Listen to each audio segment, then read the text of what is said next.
All right, this is Honors Algebra 2 Pre-Calculus. We are doing section 7.4. This is our second video, finding real zeros. So what we're going to do now is we're going to talk about the location principle, which is something listed in your book, and then we're going to spend a little bit more time talking about how you'll actually see this as we move forward in math, and that'll be using a thing called the intermediate value theorem. So basically, the location principle says that if you have some polynomial function, p of x and p of x1 and p of x2, right? So p of x1 is this y value, and p of x2 is this y value. Here's x1 and here's x2.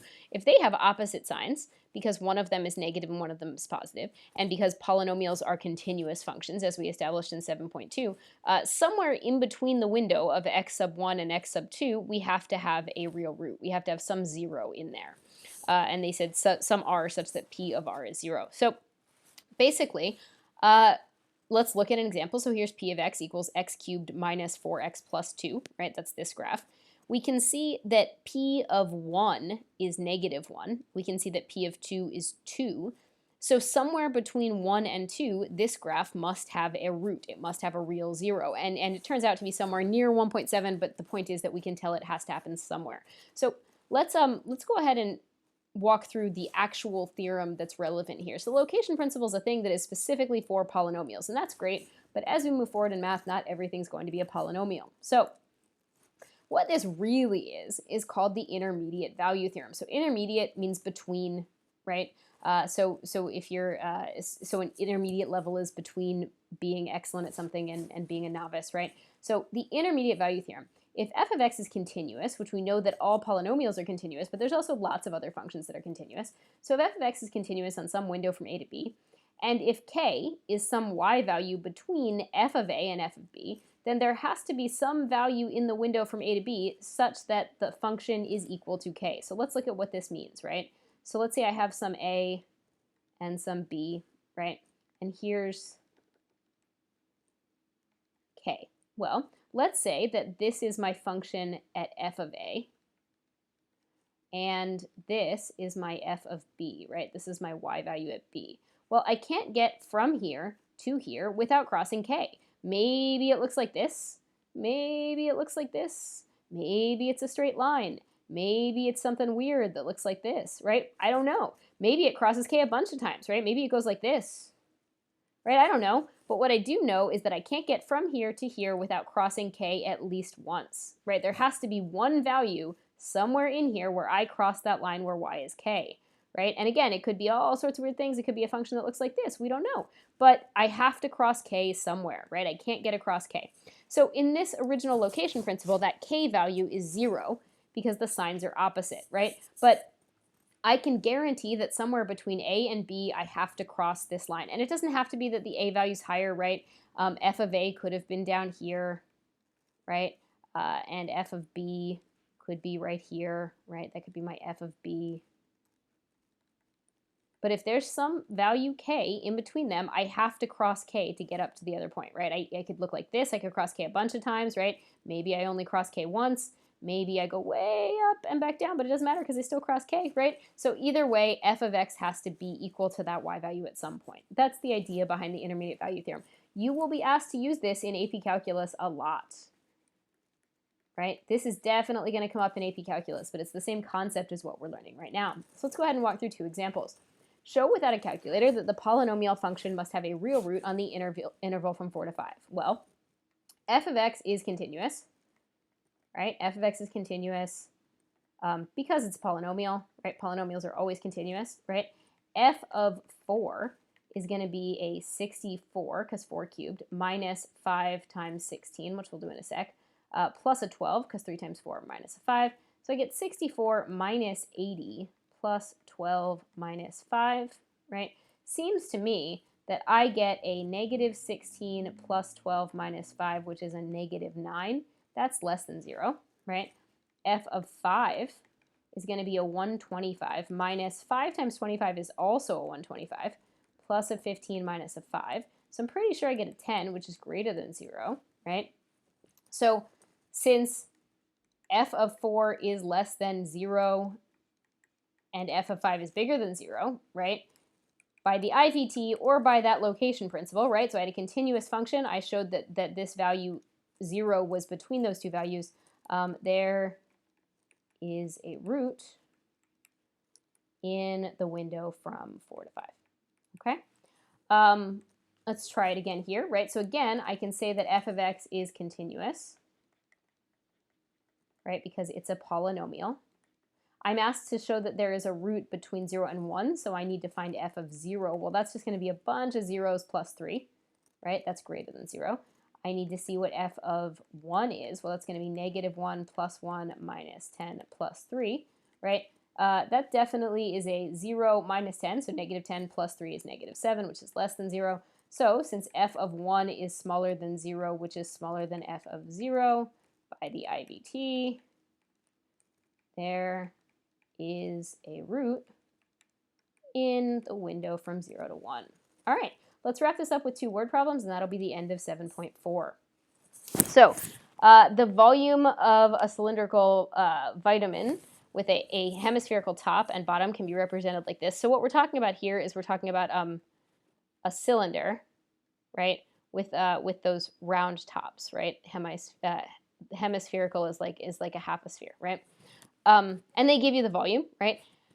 So this looks pretty ugly, but my guess is I'm just going to be asked to do something with it, right? What should the radius of the cylinder and hemispherical ends be to the nearest thousandth so the volume is 160 cubic millimeters? Well, there's a couple different ways to do this, but basically they're asking you to set the volume equal to 160. Sorry, that's a squared. It's already clearly a calculator problem, so it's up to you, but what I'm going to suggest is the easiest option is to move this 160 over. So I'm going to go ahead and get 0 equals 10 pi r squared plus 4/3 pi r cubed minus a 160. I'm going to put this in as my y1, and I'm going to second calc 0. That's by far the easiest way to deal with this. So let's go to my y1. Now I can't use r's. I'm going to use x. So it's going to be 10 pi. Make sure you use the pi button, right? And then it's going to be x squared plus, I'm going to do my 4/3 in parentheses because that always feels more comfortable even if you don't have to. So 4/3 pi, and then my r, which is x again in this case, to the third, and then minus a 160. Right? I check that everything's completely right, and we'll take a little screenshot and just drag this over so we have it anyway so we can see it. So that's our formula, right? And then we're going to go ahead and I'm going to zoom 6, right? So zoom 6 will give me my standard graph. Right, now there's a bunch of stuff happening here, right? But negative zeros definitely don't make any sense, right? So this is a cubic, right? And you could definitely zoom out if you want, but this is a cubic. The only 0 here that makes any sense, right, would have to be an r that's positive, right? So if we look at these options, and let's just slide down a little bit, all right?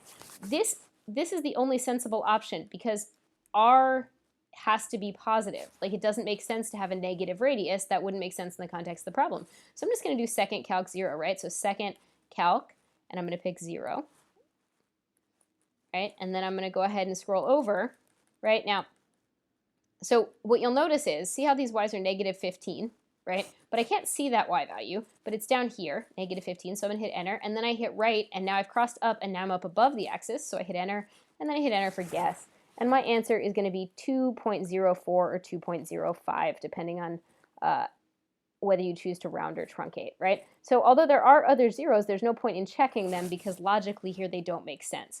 So my answer is that r is approximately 2.004 or 5, right? Now what I'm going to do is I'm going to actually store this. I'm going to store this as a number because notice they didn't ask for what is the r value. They asked for the, so I'm sorry, they did ask what is our radius. There we go. So I don't have to store it. My bad.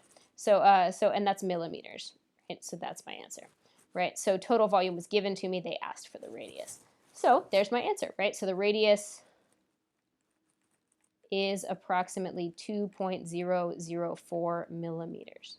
And that's my answer in words, okay? Again, definitely using a calculator, right? So let's go ahead and try a P5. The volume of a cedar chest whose length is 3 times its width and whose height is 1 foot greater than the width is represented by this volume. How nice of them to give this to you, right? They ask if the volume of the chest is 36 cubic feet, what are the dimensions, right? So we know the volume is 36 feet.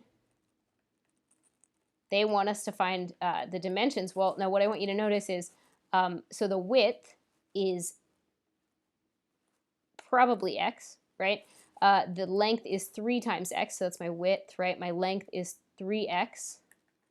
And the height is 1 more than the width, so x plus 1. And you can verify that that's true if you did length times width times height, right? Length times width times height would give you 3x times x plus 1. And if you clean that up, you definitely get this exact formula. So essentially, I'm being asked to find these 3 dimensions. Well, to do that, I just need to find x, right? So I'm going to suggest that the easiest way to find x is to subtract the 36 over and second calc 0. I can't use any of the formulae that I know because, like, I can't use the quadratic formula, and I can't manage to easily make this factor, right? Because this is not quadratic.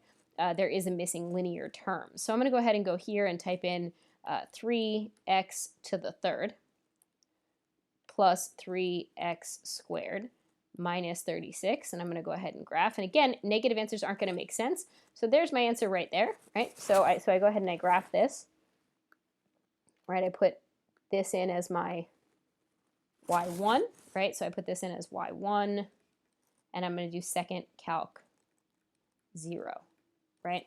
So if we go ahead and do second calc 2, right? I need to be to the left of it, so if you notice my y values are way negative, they're going to start inching their way up. Hey, there it is, right? Hit enter, pass across the thing, hit enter, and then guess. And sure enough, it turns out that after all that work, x is exactly 2. It's not even approximate. So once we know x is 2, right, the width is 2 feet, right? The length is 3 times 2, which is 6 feet, right? And the width, sorry, not the width, the height is 2 plus 1, which is 3 feet. And there's your dimensions, length, width, and height answered in words. And that's the end of this video.